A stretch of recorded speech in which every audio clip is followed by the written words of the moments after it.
Good morning, everyone. This is Anthony Long with Pinnacle Healthcare Consulting, and I'm pleased to be joined today with Mo Casti and Jacob Simon, who will introduce themselves and talk a little bit about their organizations as we speak to you about the Agile strategy and why it's more important than ever. Mo, you want to introduce yourself? Yeah, good morning or good afternoon, depends on when you're listening to the conversation. I am Mo Casti. I'm the founder and CEO of two companies. One is called CTI Leadership. It's a healthcare training, coaching, and consulting organization. We specialize in helping physicians and healthcare leaders thrive in uncertain time by focusing on leadership strategy and innovation. And then the second company is VHS, which is a recent startup, which was kind of the outcome of all the disruption that's going on in healthcare and all the hassle factors that's increasing. So we focus on helping physicians and providers reduce the hassle factor by providing them with virtual assistants that just basically takes care of all the hassle factor in their day, including documentation. And I'm based in Tampa, Florida. Great, thanks, Mo. Jacob, you want to introduce yourself? Yes, thank you, Anthony. My name is Jacob Simon. Good afternoon, or good morning, I guess. I serve as the Chief Operating Officer for the Medicus firm. We're a national healthcare recruitment company based out of Dallas, Texas. We serve healthcare employers and organizations across the country as they look to staff their permanent physician and advanced practice clinician needs. We've been established since 2001 and have serviced a variety of communities in various ways, working across numerous specialty lines. And I'm just excited to be speaking with Anthony and Mo today about agility in the workplace. Great. Thank you both for joining me. As I said, so my name is Anthony Long. I'm a partner with Pinnacle Healthcare Consulting.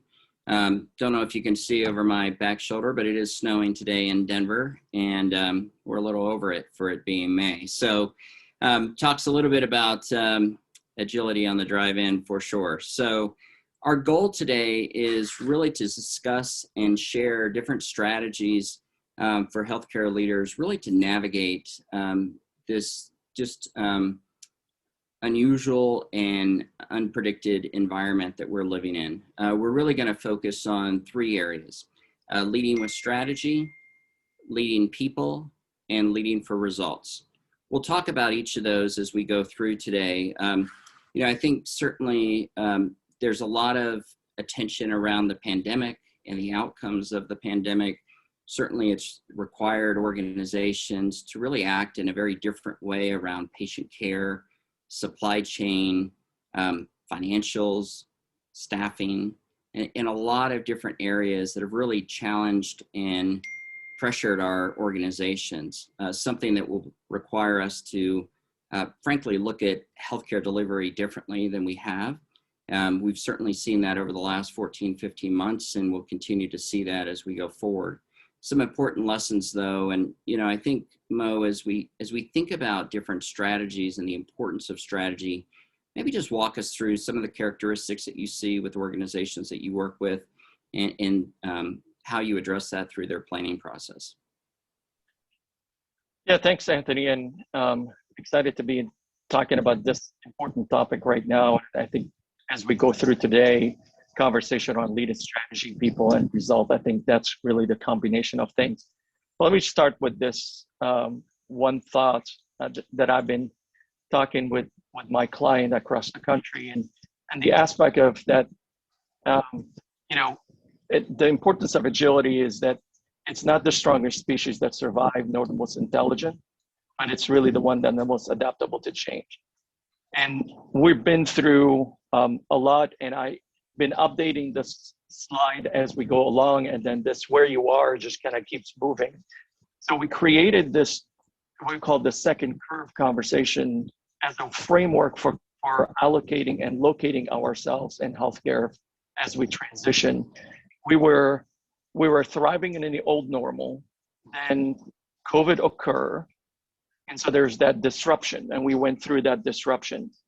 And that created this VUCA time where kind of it's we don't know where we're at. We're kind of in this free fall area of volatility, uncertainty, complexity, ambiguity, and we just had more question than answer.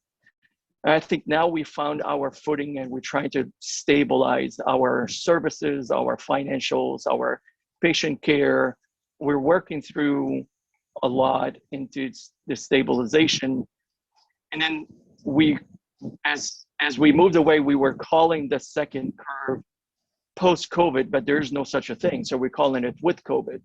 So we have the BC, the before COVID age, and now we have with COVID age, because I think it's going to be here with us for the long run. And so we added this stage called the resilience stage, where I think in today's conversation, we can drill more. What we're saying is we really need, before we try to hang to reimagining our practices and being in a new normal, we have to really take stock of what we have just gone through, what's our team has gone through, the lessons learned, and really see what we could do differently or do less of. Because I think the pandemic was a clear the deck type of event. And so how do we really make sure that we build resilience in our processes and people and systems so that we're able to do that? So we're saying we're really between 3 and 4 now. And so that brings challenges for us as leaders. And so when I'm coaching leaders, when I'm working with leaders and teams, we're talking about how do you now overcome and use agile strategies to be able to adjust, learning from what just happened, and how do we work through that. We can get into conversation of how to, but I think this could be a good starting point for us to say, hey, what are we seeing out there as we're working through stage 3 to stage 4? Yeah, Mo, great comments and great observations. I think as we go through today, certainly there will be identified challenges that we talk about and just strategies and how to address them. So when you think about kind of the overarching realities that we're dealing with in our healthcare workforce, I think it's goes without saying, a lot of stress, a lot of efforts that have been put into redesigning healthcare, repositioning healthcare, and yet it's certainly taken its toll. And so when you look at this story put out by the Washington Post and the Kaiser family, it's concerning for multiple reasons. But one is that you have 3 in 10 healthcare workers that have said, hey, we're considering getting out of healthcare altogether. And that obviously has a dramatic impact on a workforce that is already strained, already challenged with everything that they've been through. We're also seeing it, frankly, in recruitment of that workforce. When we look at staff associated with, whether it's MAs or registered nurses or phlebotomists, individuals that are just hard to come by right now in an area that already has a low unemployment rate, but also is challenged. This is a difficult field to work in. Jason, maybe you can talk us through and, anything you all are seeing really in kind of the medical, the physician recruitment world, areas that maybe are not all negative. So maybe you can talk to us a little bit about what your experience has been. Yes, absolutely, Anthony. I think from the physician staffing and recruitment standpoint, a lot of organizations had to get very creative very quickly when the pandemic hit. They had to look at different ways to complete the interview processes, to switching those over from in-person to virtual. They had to look at different ways in which they were identifying talent. And they also had to look at different ways in order to attract that talent. And as we've looked at some of the changes we've experienced over the last year, some of the interesting trends are the migration that we're seeing from some of those major metro areas to more rural communities, where We have a lot of individuals, a lot of candidates, physicians, advanced practice clinicians that are reevaluating some of the things that they once deemed most important, and now are looking at it from a quality of life standpoint versus just who's paying the highest compensation. I think the biggest thing that we saw that was a positive was just the shift in employers' ability to go to the virtual interview. When we, in a recent survey that we conducted with the AAPPR, so the Association for the Advancement of Physician and Provider Recruitment Organization, and the Medicus firm, we did a joint survey, and collected responses from a little over 2,600 healthcare providers in the month of March. And as we evaluated that, some of the interesting things that we saw from a response standpoint was just how effective the virtual interviews seemed to be, not only for the employers, but specifically for the candidates. Over 90% of the candidates said that they preferred to conduct a virtual interview at some point, and over 50% said that they would be willing to accept a new opportunity without being on site. So that's just been an interesting shift. And I think it's really helped from the timeline standpoint of some of these organizations that are facing a shortage, that are facing staffing level needs. And typically that process to recruit and onboard a physician took much longer prior to the pandemic and us making that agile change over to that virtual aspect of interviewing. Yeah, it's kind of an interesting outcome, not expected. So, Jacob, thank you for that. That's helpful. Mo, when we think about organizations, I know you and I have certainly shared some stories over the last few weeks on organizations I think that are struggling with it. How do we come through this? And maybe you pull up your slide, but you really coming through in that resilient stage and thinking about where we need to position ourselves from a people perspective. I think there's a lot of concerns with the overall financial picture of hospitals and healthcare systems. Is there going to be a negative outcome from the individuals that help to kind of get us through this pandemic, over the hump? And, is there going to be a risk with job security? And how do we align our physicians and providers? How do we ensure that the staff that got us through this are taken care of? So maybe just talk a little bit about that from a people perspective and how you kind of weave that into your discussions. Yeah, I appreciate that. And I think if I look at where our team are spending majority of the time in the conversation, whether it's through coaching or whether it is on site with leaders and physicians, it is in that space of how do I really give credit or bring it forth that we really just have gone through a major event, and not to skip over it and say, oh, we're done, let's just move. And let's just move to the next thing. And let's talk about our scorecard. Let's see what we need to focus on. And we need to focus on X, Y, and Z. And here's our KPIs. And that's why even on that phases, we said, phase 4, you got to stop and really create some resilience in the organization, and especially around people. So typically, you've probably seen this slide. Let me share. Typically, you've seen something similar to this, where typically organization may have pillar where they use it to organize or align their people. When you have the typical suspect of quality, safety, growth, people, stewardship, patient experience. So common one that we see over and over again.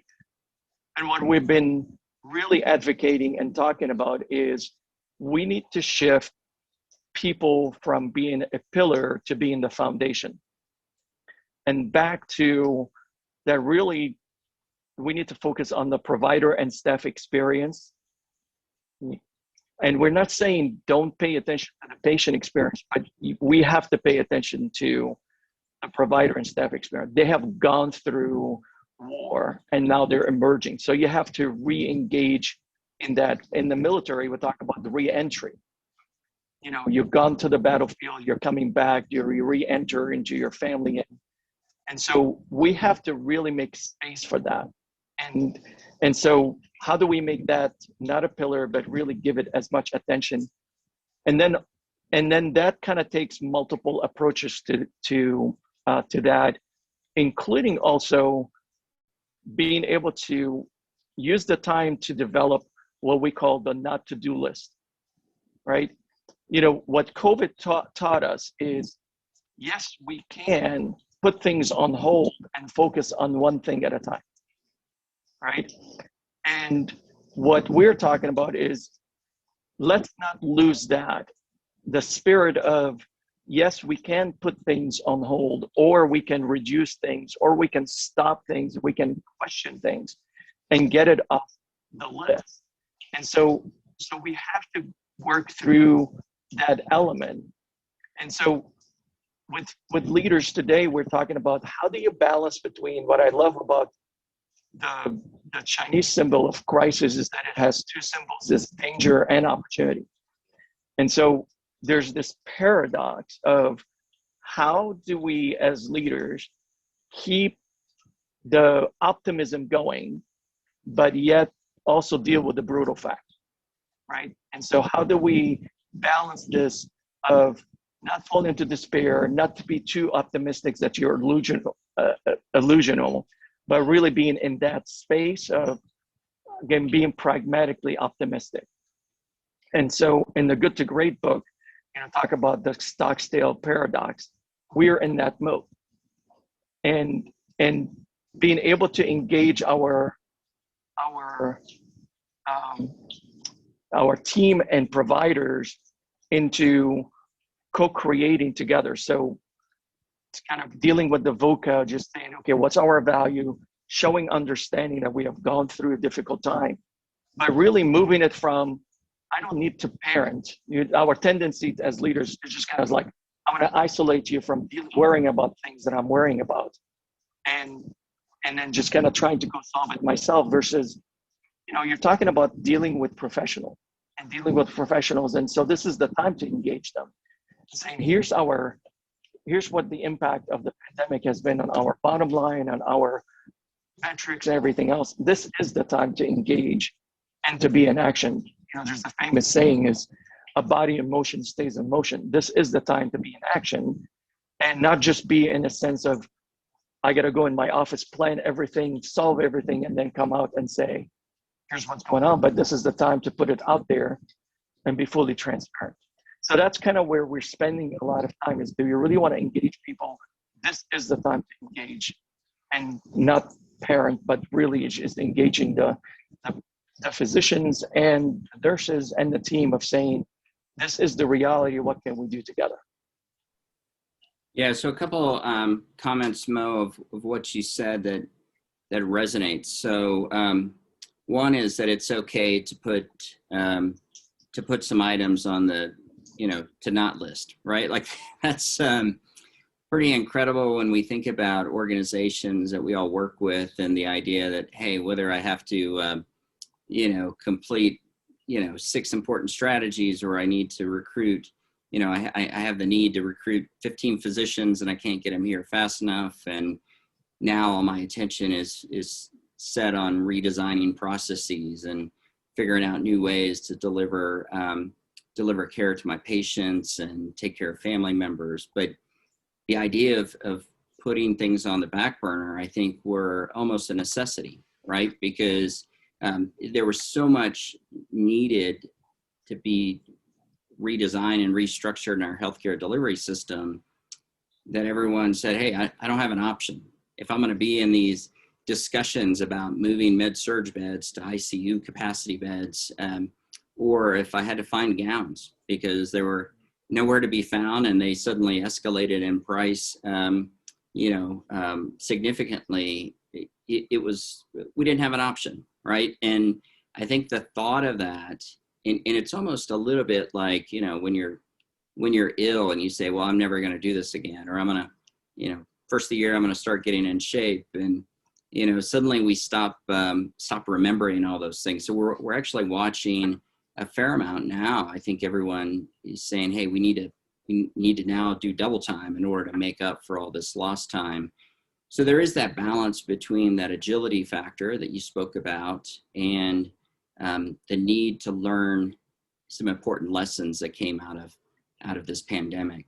We heard repeatedly, clinical teams say to us, we've never acted like a true multidisciplinary clinical team like we do today, right? Exactly. So maybe Yeah. think about that a little bit, because I think that's, we think we're part of healthcare. So we think, hey, you know what, this is how it always is. And yet it did require a different level of coordination and interaction with our peers. So maybe talk a little bit about that. And Jacob, I'm going to come to you next. So Yeah. Look, it's been documented over the years and over the decades is that crises bring people closer together versus send them apart, right? And actually, this is the time to leverage that moment. This is the time to really, because the crisis brought us together. We started saying, at the end of the day, it's about survival. It's at the end of the day about taking care of the patients. And so silos were broken, and I was amazed because I was coaching people as they're dealing with that, and our team were coaching, and so we had a frontline view of what really is happening in the trenches, and truly we went beyond just what typically has always been kind of that hassle and of trying to get things done. And so this is the time. That's why I'm saying engagement before the pandemic was at an all-time low, and especially with physicians, it was like less than 10%. This is the time to really bring it up a notch in my book on physician engagement, I talk about, look, engagement is not a metric. Don't make it a metric. Make it, you're dealing with professionals that they either ran their businesses before they're part of your team, or they run their businesses. And so if this is the time where we're dealing with supply chain, or we're dealing with financials, or we're dealing with throughputs, or this is the time to put it out there and say, hey, our common goal is to move to the new normal. How do we really connect with that? I was in Chicago this past week, and that was the conversation we're having with one of our clients. It's how do we really start aligning ourselves to the key priority? And here's the thing, and we talk about agility. Sun Tzu says in The Art of War, look, strategy should be like water. It moves with the terrain it finds itself into. And so if we have a plan that's still a 5-year plan, that doesn't work. We're talking about a 90-day cycle. We're talking about creating a line of sight that says, over the next 90 days, this is what we're going to concentrate on. And on that 90-day, what's the not to do? Because you cannot focus on 90-day to focus on everything. You're going to remove stuff. And I can tell you, it was the hardest part, not figuring out what to put on the 90-day. It was the stuff that's not going to be on the list. And when I saw leaders and physicians just struggle because we're used to just, I got to do everything. And that really, if you want to be agile, the opportunity is to just make sure that we remove stuff from the list and not put it on the list, and engage people in that. And I'm sure Jacob's seen that more of, we want problem solvers, we want collaborators to be part of the team as we're recruiting more and more people. Yeah, and Mo, that's a great summary. I mean, you always worry that you're not going to be part of that 90 days and you'll have to wait, right? And I think that sometimes it's difficult to, maybe more difficult to figure out what's not on that list than what's on the list. Jacob, to the point Mo made, I guess when you think about recruitment and what physicians are looking for in a potential employer or person that is contracting with them, is there, would you say that culture and engagement, that interaction with the physician is important as they go through that recruitment process? Or is it, hey, just where can I find the highest paying job? What do you see out there? That's an interesting question. As I was reviewing the survey that I referenced earlier this weekend, we do an annual physician practice and relocation survey every year, and year in and year out, it doesn't change. One, if not number two on the list, is always compensation as the number one driver or motivator for making a career change or changing opportunities.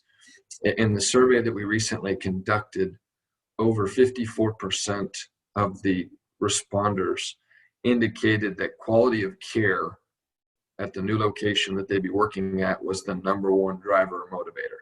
That's pretty impactful when you think about just that change, whereas that was something that was probably pre-pandemic number 6, 7, or 8 on the list historically. And so I think you're seeing that, to Mo's point, I think the crisis has begun to bring everyone together more, and I think for the first time in a long time, universally across healthcare, that quality of care component is the number one priority. It always was for some organizations, but I think universally it wasn't. And I think that changed that. It certainly changed the paradigm there. And as we work with employers across the country, it's also changed a little bit their mindset of what they're looking for in a provider, and realizing that, okay, I don't necessarily need the top performing physician for this specialty. I need someone that's going to be a great cultural fit for the organization. I need someone that's going to be a great fit for the community as they're seeing and treating these patients on a daily basis. And that's becoming more and more to the forefront of what's actually important, not only for the candidate, but for the employer. And so I think that change alone has been pretty drastic over the last year. And it's certainly a positive trend, and one of the things that we're seeing as a silver lining through the pandemic, and hopefully it continues to stay that way. I think the key, as Mo mentioned, is that engagement piece now. It's easy, and Anthony talked about it, when you start a new diet, when you start something, it's easy to be excited about it, or have it motivate you while it's fresh and while it's on the top of your mind. But a year or two from now, when things begin to normalize, they'll never be the same, right? But when they begin to normalize, will we remember this kind of fresh wound, if you will, and remember what that felt like, and use that as a continued motivation and driver for healthcare in general to propel us moving forward? That'll be the key question, and hopefully it does. But it's conversations like this that have to continue to take place, and it's the engagement from everyone involved that's going to allow us to do that. Anthony, let me build on this, on Jacob's point about, we're going to remember this moment. And actually, true is this is a moment that all of us is going to remember, including our kids and everybody. It's like, it's a moment in time but what I've been working with leaders is that before you skip over and move on to the next thing, you really want to walk through and review who emerged throughout this pandemic as a true leader. Because many of the physicians during this pandemic showed up for and went across, the silos, and collaborated and engaged in an intensity that probably have not been seen before. And so there was a lot of people that emerged, and this is the time to really help them even continue being engaged and giving them the skill. And so this is the time to invest in our physicians, into the leadership, with our nurses, and this is, we got to remember that, but let's also invest in them. And that's why engagement is the right thing. And I see it also on the recruitment side and the retention side, is people want to be part of something bigger than themselves, right? They don't want to just be, hey, come in, do the things, and deliver on the care, but they really want to be something bigger. And COVID gave us that bigger focus of saying, this is why we got into medicine. And now I'm using the word, and I don't, the sentence, but may not be the right metaphor, but I'm keep reminding physician leaders and leaders in healthcare saying, what is the next COVID metaphor for us, right? So that we can keep the energy, we can keep the commitment after we give people respite, but in a way that cleared the deck, focus on one big thing.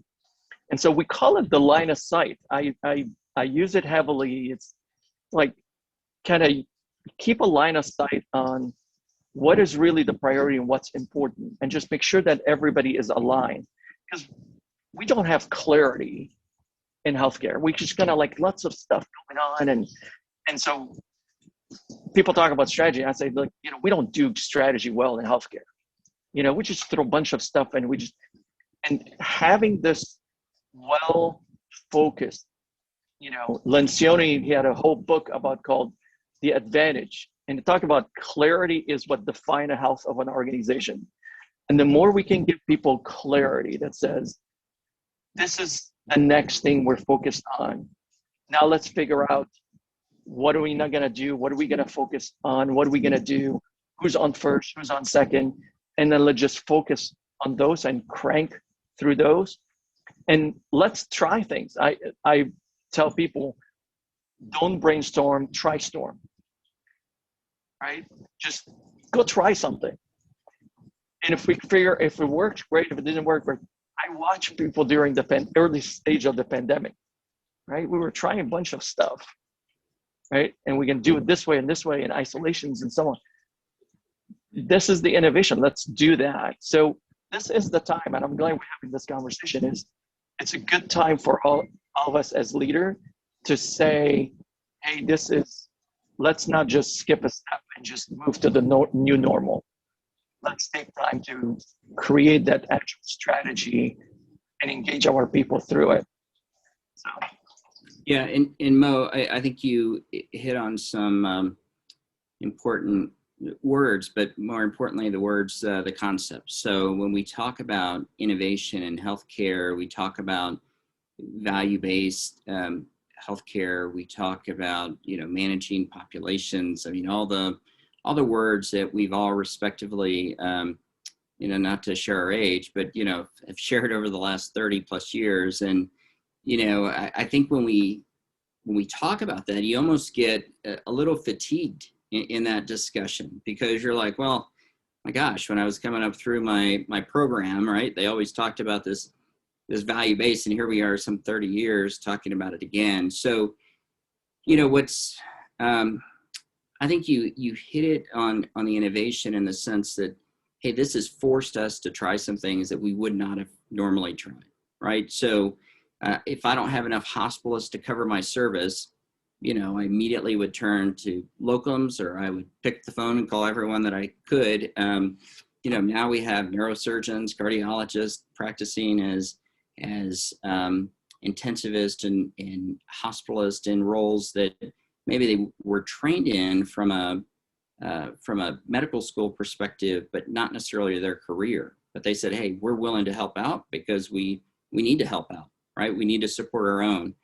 I think you both mentioned the other aspect, which is, let's make sure we don't forget, right? Like, I think that there's a very easy tendency to just slide back into the roles that we've always served, that the functions that we've previously completed and pursued. And how do we use this time really to kind of get ahead? And, I love the word agility for that reason. I think we've got to be able to, block and tackle a little bit, of course, that's part of it, but also how do we get out in front of this? And I think that's really an important component. So Mo and Jacob, one of the areas that we talk about frequently is the whole value-based consideration. And I think what certainly the pandemic taught us was our need to kind of be agile around these value-based models. So the slide up on the screen certainly talks about the triple aim. We talk about that frequently, and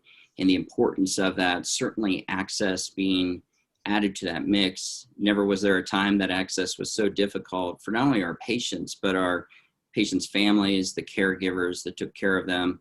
But as you look at the value base, I think one of the realities is that while we've talked about it all these years, this is certainly a time that forced us to say, talking about it wasn't enough, right? Mhm.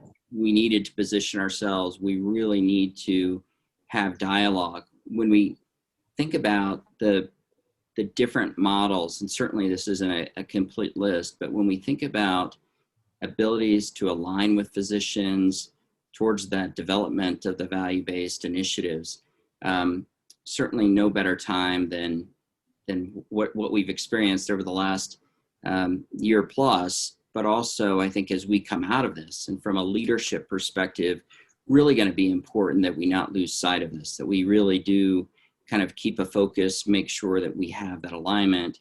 And both of you have used the words agility and co-creation. I think our physicians, our providers, our staff, support staff, all desire co-creation. They certainly have not seen that in all locations and in all organizations. So again, I think value-based is really a key reality and a phenomenon that's here to stay, one that certainly is getting a lot of attention, but certainly would welcome you both to comment on that and just what you're seeing in your fields as well. Yeah.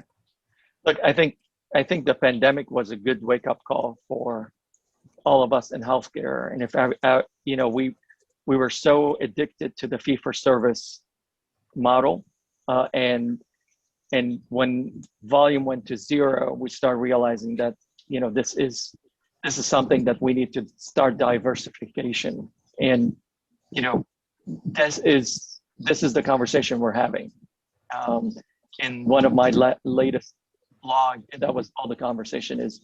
This is the time to diversify. And even if it's a smaller, I love your continuum, because that's truly, it gives people a good picture of, you don't have to go from here to there overnight, but you have to be on this journey. And you have to start innovating and experimenting with some of those things, build confidence as you move up the chain. And so if the pandemic was not enough of an incentive, I don't know what it is, right? And so we're having those type of conversations with group, multi-specialty group practices and others, is how do you really shore up the opportunity and your balance sheet so that you're able to move up the risk chain, but you don't have to go from here to there overnight. Not just work through that. And I think this is the time to engage people in co-creating that. Yeah, well said, Mo. Thank you very much. Jacob, anything you want to add to that conversation that you're seeing from your physicians and kind of what they want to be a part of? Absolutely. The three of us briefly chatted about it last week on a phone call, but just the increase of interest we're seeing in concierge medicine. I think, as you look at it, historically, concierge medicine's kind of gotten this reputation of being an elitist service. It's for a certain demographic, for a very affluent demographic. But I think when implemented correctly, it can really bridge the gap, as you're looking at from that value-based care to an affordable care as well. And I think we're seeing that becoming a more prevalent option that's being provided for patients that increases that quality of care. But as the importance shifts over on the provider side from focusing on that quality of care being a major component in their decision process, it could be it's really a perfect tool to help eliminate some of the physician burnout. When you start talking about significantly limiting the number of patients that they're required to see, but providing a higher quality of care. So, I think from our end, we've seen a significant increase there. I would expect that we continue to see that be a trend over the next few years, as that really can provide that bridge, if you will, between where we want to get down, from one end of that spectrum to the other. So I think that's probably the biggest thing that we're seeing on our side, and the interest that we're seeing in it from not only the provider side, but the patient side has grown exponentially even in the last year. Great, thanks, Jacob. We have plenty of additional information, topics we can talk about, but let me kind of wrap up. I'll give you each a chance to just give a closing statement. We will have some additional resources in our booth in the resources section to talk about things like physician fee schedule and what impact that has on compensation and how we're working through some of these. We'll also have some models around value-based and alignment and some of these other white papers that we've all respectively been involved with. So let me, first, Jacob, let me turn it over to you, give you a chance to just kind of wrap up any closing comments that you might have, additional comments you want to make. Thanks, Anthony. Yeah, I just really appreciate having this open dialogue with you and Mo. I think that Mo, something that you said earlier really resonated with me when you talked about the line of sight, and I think the one thing that the entities, the organizations, the groups that have flourished during this crisis have in common is that their leadership gave their teams a purpose, and it gave them an understanding of why. And I think it's always really important that everyone involved understands the why behind the decisions.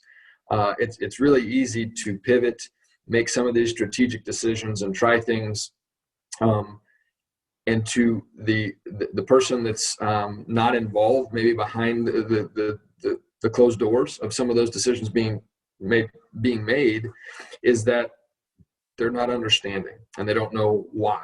They don't understand the implications that what they're doing may have been having on their organization or may have been having on their colleagues. And so I think that the leadership moving forward for healthcare in general, whatever sector, whether you're a service or whether you're actually someone that's providing, healthcare to patients, is that we've all got to understand that we're going to continue to need to pivot, and we're going to continue to need to make changes and adapt and be agile, because we're just at the tip of the iceberg of what healthcare will be in the next 10 years as a result of this pandemic. And so I think, my urge would be for, if you're a healthcare leader, to remember that, it starts with why, and understanding that when you make these changes, that it's important that you have buy-in from your teams and that they understand that. And if they do, I promise you, from your organization is going to flourish because of it. And so, there's a lot of silver linings as we look forward. We talked about, the American Medical College Application Service, which processes submissions for most U.S. medical schools, has seen a 17% increase in new applications for medical school this year. To put that in perspective, the average over the last 10 years has been less than 3%. So we're seeing an increase in the number of new providers or individuals that want to go into medical school. But we also have to understand that if we're not careful, we're going to be facing a physician and medical staff burnout as a result of everything that's transpired over the last year. So it's just really important that we, as we look at some of these things that are going to be positives from the pandemic, we also remember some of the things that are going to continue to be challenges and try to have the foresight to get in front of those things. I think the engagement piece is important. I think it's the agility and understanding that we're asking healthcare providers and we're asking medical staffs to do more and give more and sacrifice more than we ever have. And if we're going to continue to lean on them to do that and ask them to continue to answer the bell, we have to, as leaders, make sure that we're putting them in the right position to take care of themselves from an emotional, mental, and physical standpoint. And if we do that, I think that we'll come out on the other side of this thing in a really positive frame. Yeah, great. Thank you, Jacob. And Mo, what do you want to add? Well, let me build on that. I think it was a great summary by Jacob, but talk about the need for taking care of people at this time, but also on the theme of innovation. This is what emerged for us during the pandemic. Is we used to measure what we call hassle factor index, is what Amazon does is saying, how can I reduce your hassle factor in buying from me, right? From the time you say, I need to do some shop for something, all the way to make it easier to return. And as we collected more information about what are the hassle, and it's all around documentation. And so this whole aspects of the pandemic, saying we were able to create this virtual assistant that basically through the watch follows you throughout the day, remove all the hassle that's in the way for the provider. So the documentation is done as they're seeing the patient, they're taking care of follow-up, making sure that their consultants are follow-up. So that's an innovation of, yes, we can take things off the plate of people by really giving them something. And now the virtual element, it's allowing us with that. And so, the final thoughts for me is this VUCA time is the absolute time for our leadership moment, right? It's how we show up now and how do we deal with it is the element. We have to get comfortable being uncomfortable. Being agile, really dealing with the uncommon, laser focus on this line of sight conversation, kind of not to-do list, as much as a to-do list is a not to-do list. Co-creating with the provider and staff, they're eager to want to help. And then balance this optimism versus the brutal facts. You have to deal with the brutal facts, but also you have to keep it optimistic. And, I love this quote as a closing is, look, never lose faith in the end of the story. Never doubt that you will prevail at the end and turn the experience into the defining event in our life. And I think this is very telling to what we're dealing with today. And I'm hoping that this discussion we had today is a reminder to all the leaders that this is our moment as leaders. Thank you for including me.